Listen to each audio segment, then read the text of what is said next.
And we are live somewhere, somehow, at the Ashes Rubies headquarters. Actually, it's our living room.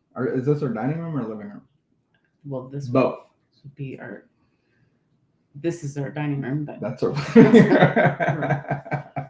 hashtag small house.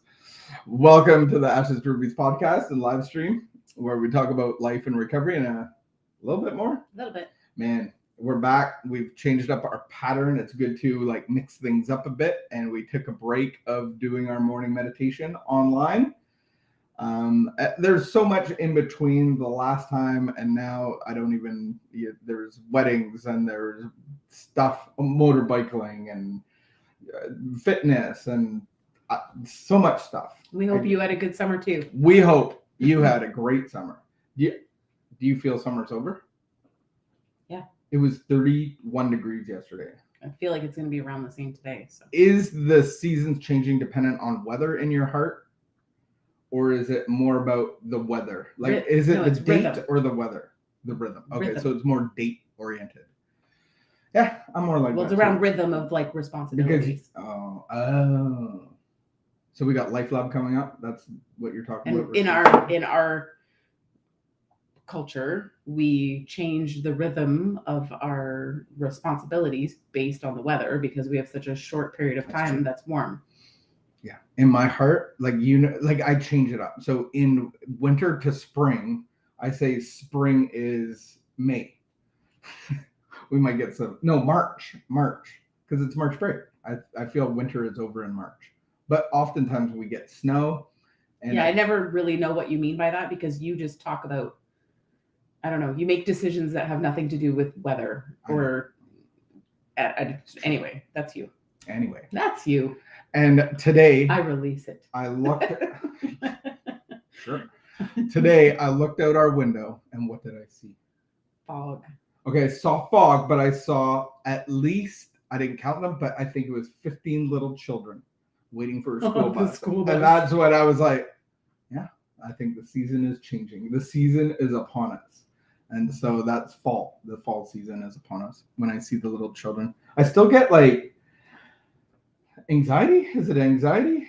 Because I think it's a hard time for parents. I think it's a great time for parents because kids go back, but it's still that okay, now there's responsibilities, there's lunches, there's a whole different rhythm and pattern. There's trips to the binder store and the paper and the protractors and all the things you have to get every year for school. There's a lot of pressure on parents. Labeling everything. And it's a big expense. It's very expensive for parents. Do they still do the brown paper covers for the books for the younger kids? How would I know? It was never for the younger kids. It was for the textbooks that came home when the kids were in junior high or high school. I know that I've never covered one. I know that you have. You're very good at it too. You covered it. Yeah, good for you. Way to go. Protecting those books. All right, let's get into our morning meditation. It is September the 5th. The seasons are changing, whether we want them to or not. Rhythms and patterns are getting back to a different pace, maybe, in your life. So here we go. Thought for today. One of the mottos of our fellowship is first things first.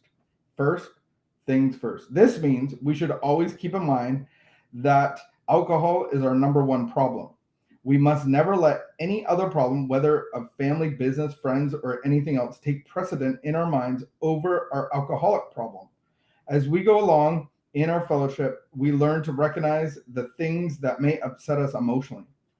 When we find ourselves getting upset over something, we must realize that it's a luxury we alcoholics can't afford. Fill in the blank. Anything that makes us forget our number one problem is dangerous to us. Am I keeping sobriety in first place in my mind? Am I keeping sobriety first place in my mind? In first place.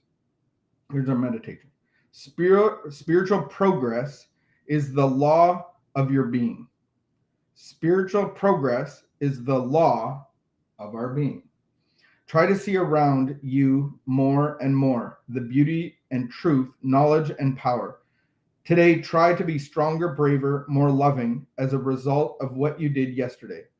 This law of spiritual progress gives meaning and purpose to your life. Always expect better things ahead.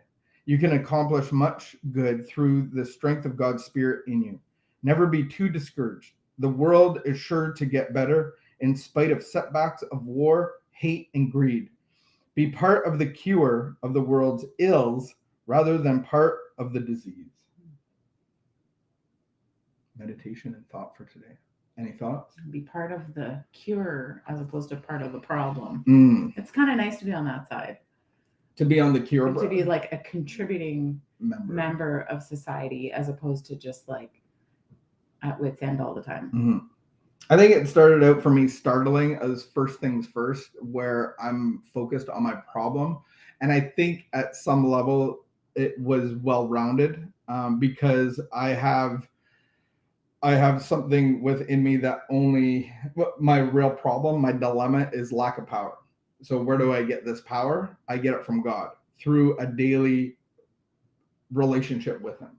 And so I can easily forget or get numb to the severity of my problem because many people before me have ended up in sanitariums, prisons, jails, and lots of us die and overdose and or kill ourselves due to our isms, our alcohol, our disease. And so really coming into the second half of the meditation is the severity of my problem and my drastic measures I have to have in my life for my solution.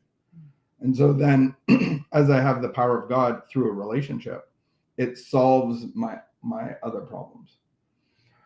Puts them at bay. Yeah. Well, I think that like it can solve it in the sense of like, you're not like every morning waking up thinking like, oh, I gotta stay sober today. I'm gonna stay sober today. That's not the goal. Like that's not what this is saying. Like this is actually saying that God's power can actually replace that. Mm-hmm. And it's a good reminder to always go like not living in it, but realizing the weight of the severity of what my life could have been without the power of God. And I think that the power of God, I think many of us go like, okay, well, I got the power. I've got 2 years or 1 year sober and I'm good. And now I get to fly on my own. And so many people don't realize that the only reason that I'm flying is because of the power of God. And so you never ask the pilot, 5 hours into an airplane trip to just shut off the engine so that we can conserve fuel. We're good now. We're good. We got this gravity thing beat. Like we're 5 hours into this 10-hour flight and let's save on some money and let's just coast in the rest. And you don't coast, you plummet. And so I think it's a delusion that we do coast. And perhaps perhaps another saying or another aspect of that saying that analogy that you're using about the pilot is the fact that like there's no autopilot for us. Like we can't just turn on autopilot and think that like, okay, we're good now. Let's just flip a switch and we're just going to click into autopilot and okay, pilot, you go ahead and take a nap. Like, okay, God, you go ahead. I'm going to use autopilot now. I don't need you. Those are good. That's not. Those are good analogies of the spiritual life.